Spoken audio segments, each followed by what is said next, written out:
Good morning to all of you, my dear student. Pay attention what I will teach today. Today I will teach effect of catalyst on the rate of reaction. Catalyst का rate of reaction पर क्या effect है उसके बारे में आज हम लोग स्टडी करेंगे। तो फर्स्ट ऑफ ऑल हम ये जानेंगे कि व्हाट इज कैटलिस्ट। कैटलिस्ट क्या है? तो the substance which less amount minute amount change the rate of reaction but that substance does not take part in chemical reaction. That substance is known as catalyst. Means way substance जो किसी भी reaction में थोड़ी सी amount में add करने पर rate of reaction को change करता है। उसके केमिकल कंपोजिशन में कोई चेंजिंग नहीं होती है प्रोडक्ट के फॉर्मेशन के बाद। मीन्स वह केमिकल रिएक्शन में पार्टिसिपेट नहीं करता है। कैटलिस्ट वह सब्सटेंस है जो किसी भी रिएक्शन में उसको ऐड करने पर वह रेट ऑफ रिएक्शन क्या करता है? चेंज करता है और उस स्वयं इटसेल्फ वह उस रिएक्शन में पार्टिसिपेट नहीं करता है। मीन्स उसके केमिकल कंपोजिशन में किसी तरह का चेंजिंग नहीं होता है। That substance is known as catalyst. अब कैटलिस्ट की कुछ प्रॉपर्टी होती है, क्या होती है? तो कैटलिस्ट रिएक्शन को नहीं स्टार्ट करता है और नहीं फिनिश करता है, केवल वो रेट को चेंज करता है। फर्स्ट, केमिकल रिएक्शन में पार्टिसिपेट नहीं करता है।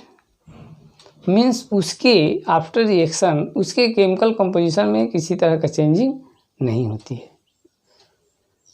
फोर्थ, डिफरेंट रिएक्शन के लिए डिफर टाइप के कैटलिस्ट यूज किए जाते हैं।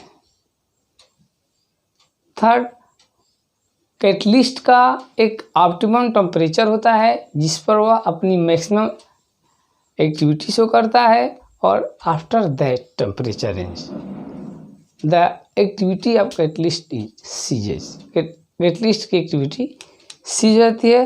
फॉर एग्जांपल में हम लोग देखते हैं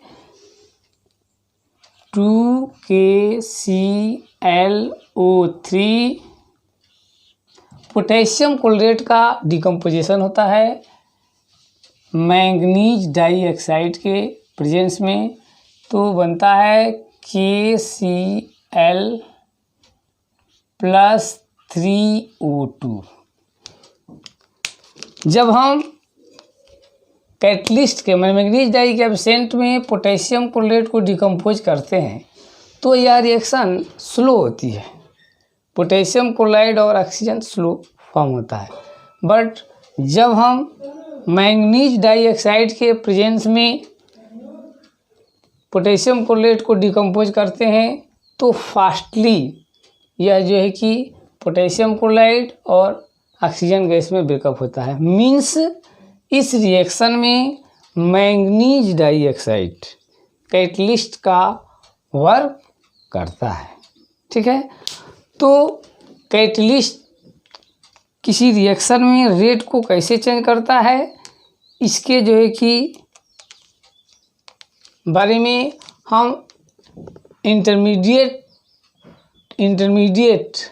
कॉम्प्लेक्स थियरी पर जो है कि अपना व्यू एक्सप्रेस करेंगे। अकॉर्डिंग टू दिस थियरी, किस theory? Intermediate complex theory. According to intermediate complex theory, first of all catalyst combine two reactant molecules and form a intermediate. That intermediate is highly reactive complex compound and fastly converted into product. Intermediate complex में क्या है कि first of all reactant combine with catalyst and form activated intermediate complex, and that intermediate activated complex fastly converted into product and at last catalyst be free. Thus catalyst change the rate of reaction. Suppose करते हैं A plus B, यह है आपके reactant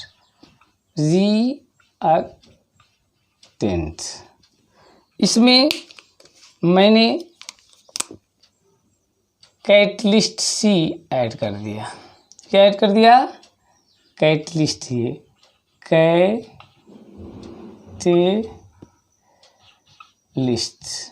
add कर दिया। तो first of all क्या होगा कि यह कैटलिस्ट एक इंटरमीडिएट बनाएगा, ठीक है ना? किससे? इससे रिएक्ट करके BC इंटरमीडिएट बना दिया, ठीक है ना? BC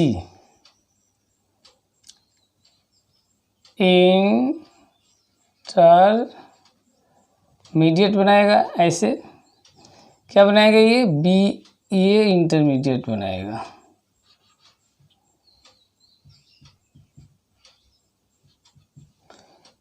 ये इंटरमीडिएट होता है, हाईली रिएक्टिव होता है, तो होता है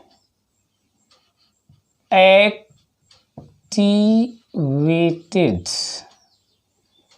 कॉम्प्लेक्स, ठीक है। और ये फास्ट, बहुत फास्ट, तुरंत जो है कि ये प्रोडक्ट में जो है कि AB प्रोडक्ट में चेंज होता है। और ये कैटलिस्ट जो है कि अपना आपका ये फ्री कंडीशन में आपका यूज होता है। ये हो गया प्रोडक्ट, ठीक है। और कैटलिस्ट जो है कि फ्री हो जाता है। तो क्या होता है इसमें, ध्यान से देखिए, इंटरमीडिएट कॉम्प्लेक्स थ्योरी में फर्स्ट ऑफ ऑल रिएक्टेंट है A और B, इसमें मैंने कैटलिस्ट C ऐड कर दिया। तो यह C कैटलिस्ट इन रिएक्टेंटों के साथ ये इंटरमीडिएट बनाएगा जो कि एक्टिवेटेड कॉम्प्लेक्स हाईली रिएक्टिव होता है और फास्टली ये प्रोडक्ट में कन्वर्ट हो जाता है और कैटलिस्ट जो है कि फ्री हो जाता है।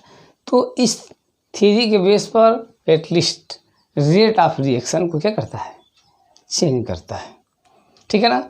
हम कैटलिस्ट के जो मैकेनिज्म है रेट ऑफ रिएक्शन को चेंज करने का, हम इस जो है कि ग्राफ से जो है कि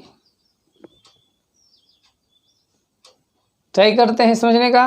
तो ये है जो आपका एनर्जी, पोटेंशियल एनर्जी बैरियर, यह एक्सिस क्या शो करता है, पोटेंशियल एनर्जी बैरियर, ठीक है ना। तो इसमें देखते हैं ये रिएक्शन कोऑर्डिनेट है। तो कह रहा है कि जब हम किसी भी रिएक्शन में कैटलिस्ट यूज नहीं करते हैं तो उस कंडीशन में, जिस रिएक्टेंट है मैंने उसमें कैटलिस्ट नहीं यूज किया, तो एक्टिवेशन एनर्जी विदाउट कैटलिस्ट, उसमें पोटेंशियल एनर्जी बैरियर की वैल्यू इतना है, यहाँ से लेकर इतना, इतनी हाइट शो कर रहा है। मतलब कि पोटेंशियल एनर्जी, एक्टिवेशन एनर्जी की वैल्यू कितनी है, हाई है, बहुत ज़्यादा ही है। और जो भी रिएक्टेंट प्रोडक्ट में चेंज कर हो रहा है उसको कितनी एनर्जी चाहिए भाई, तो उसके पास इतनी पोटेंशियल एनर्जी होगी, थ्रेशोल्ड एनर्जी, वो जो है कि ये ब्लू वाले पाथवे से प्रोडक्ट में क्या होगा, चेंज होगा। इसमें इतनी एनर्जी कंटेन करने वाले मालिक्यूल इस लेवल में प्रोडक्ट में कन्वर्ट नहीं होंगे, मींस इफेक्टिव कोलाइजन प्रोवाइड नहीं करेंगे। कितना, इस मालिक्यूल के पास इतने लेवल में एनर्जी है, वे मालिक्यूल्स रिजेक्ट हो जाएंगे। कौन इफेक्टिव कोलाइजन प्रोवाइड करेंगे, जिसके पास इतना एनर्जी लेवल है। अब हम जब कैटलिस्ट यूज नहीं करते हैं तो एनर्जी बैरियर का लेवल ये, और पाथवे है विदाउट कैटलिस्ट ये, नंबर ऑफ जो इफेक्टिव कोलेजन मॉलिक्यूल्स है उसके नंबर बहुत लेस होंगे। जब हम कैटलिस्ट यूज कर दिए तो वो कैटलिस्ट करता क्या है कि जो पोटेंशियल एनर्जी बैरियर है उसकी वैल्यू को डाउन करके इस लेवल से इस पर ला दिया, डाउन कर दिया। तो जो मॉलिक्यूल्स इस लेवल पर नहीं इफेक्टिव कोलेजन प्रोवाइड कर रहे तब इस लेवल पर आने पर जो इफेक्टिव कोलेजन प्रोवाइड करने वाले मॉलिक्यूल्स के नंबर इंक्रीज हो जाते हैं। अब जिसके पास इतनी एनर्जी है वो भी अब जो है कि इफेक्टिव कोलेजन में पार्टिसिपेट इतने वाले तो करेंगे ही और ये वाले भी अब उसमें पार्टिसिपेट हो जाते हैं। तो उस समय जब रिएक्टेंट से प्रोडक्ट का फॉर्मेशन होता है तो पाथवे ब्लू वाला जो है ना वो चेंज होकर के अब दूसरा पाथवे यहाँ से रेड वाले पाथवे से हम number of maximum molecules prepare to give effective collision and thus the rate of reaction increases, क्योंकि इसमें नंबर ऑफ जो है कि एक्टिवेटेड मॉलिक्यूल्स और गिव इफेक्टिव कोलेजन इंक्रीज हो जाता है। पाथवे जो है कि ब्लू वाले से चेंज हो क्या हो जाता है, रेड वाले हो जाता है और इस प्रकार से रेट ऑफ रिएक्शन जो है कि इंक्रीज हो जाती है। ठीक।